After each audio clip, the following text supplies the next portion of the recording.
everyone. Thanks for tuning in. Today we're going to talk about mental health recovery and comparing recovering from a mental illness supposed to recovering with poor mental health without a mental illness. The first big difference is just the duration that it takes to recover when you have a mental illness. If you don't have a mental illness, but you're experiencing poor mental health, the recovery often takes weeks or months to overcome, until you start to feel like yourself again, and you're starting to kind of, you develop the right habits and routines, and you kind of get yourself out of that, relieve yourself of that negative thought patterns and the anxiety that's taking you down and bombarding you and affecting your interpersonal relationships and your friendships, where you're not Xing people off and you're starting to feel like you're yourself again. Where with a mental illness, the recovery is often a longer haul. It's often years. And the reason for that is the symptoms are a lot more extreme, but also the level of dysfunction that a person experiences, like their ability to function in their daily tasks are lower, and it takes a lot longer for them to kind of get back into functioning at a level that they're able to maintain their needs. And so often people with a mental illness, they take years to recover. For somebody who goes through has gone through and continues to go through a mental illness, the longest recovery till I felt that I was back functioning again to a point where I was able to hold down a job again and maintain employment and reestablish my relationships with my friends and stuff like that. It took a year and a half, and that's a long time to be in a hiatus and bombarded with mental stress. So that's one big difference. The second difference is the amount of the level of dysfunction, like on daily living tasks, that are seen with people with mental illness.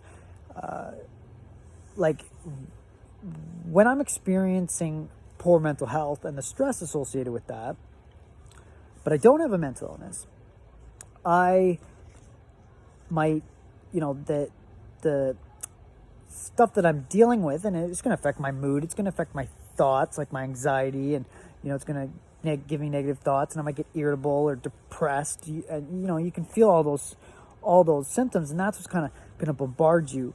And that's going to have an impact on your daily living. Like, you might not, you're going to push people away. You're going to, might isolate yourself. You're going to, maybe neglect a bunch of chores. You're going to order in food instead of cook healthy food. You're going to, call in sick for work or whatnot. And, that can affect your life a lot and affect your well-being, right? But people with a mental illness that are trying to recover from a mental illness, their level of dysfunction is going to be a lot more extreme. And you're going to see that by people they're not actually, instead of calling in sick for work, they are not going to be able to work for potentially a year or ever. So, and the reason for that is the extreme levels of symptoms that they're dealing with. They're dealing with similar symptoms like the anxieties and the negative thought patterns, the irritability and all those things, but at a higher level where it's impacting their behavior so much that they're not actually able to function in and do their tasks in their life properly on a daily routine basis. And that's the key. Like, you could go to work once, but to do that day in, day out is a different story. And that's where people with mental illness run into problems, is just to continue to be able to do that on a daily basis. And when you go, that mental stress that's involved in that relapse for people with mental illness. It's that it's the impact that it has on the brain, and your ability to process information, and your ability to your memory and your attention, and all those things impact how you function in your day. And so those are all very, very big. So those are big differences with people with mental and having a mental illness and not. The other big point in regards to recovery for people with mental illness is that the impact that it has on their thoughts, emotions, and behavior. And I touched on that a little bit, but things you just don't see with people without a mental illness when they're experiencing high levels of mental stress are, you don't see like delusions or euphoria or extreme depression where you're not getting out of your house for like a year. Like, those are things that are just like the level that it impacts those areas of the brain, thoughts, emotions, and behavior, is just, it's more extreme levels. And that is why you see the dysfunction more with people within their daily living tasks, because that impact on those systems are just a lot more intense.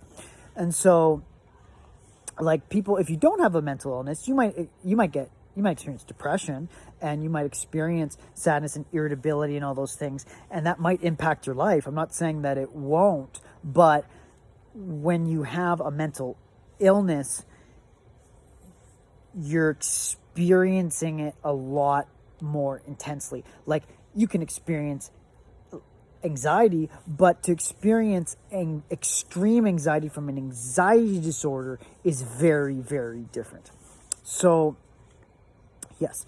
And obviously the impacts on behavior and how that affects our overall functioning is another key aspect. You see the extreme behavior associated with people with mental illness, and that is partly due to the impacts on the brain of the thoughts and the emotions, and how it affects the behavior, and how it creates dysfunction within the person that is trying to manage that illness. So, yeah, thank you very much for listening.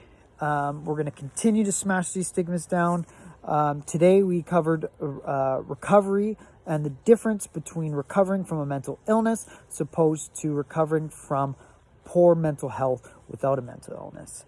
Please subscribe below by clicking the link below, and spread the awareness of mental health in our community. Please, we need it during this tough time. Thank you very much for listening, and we'll talk soon.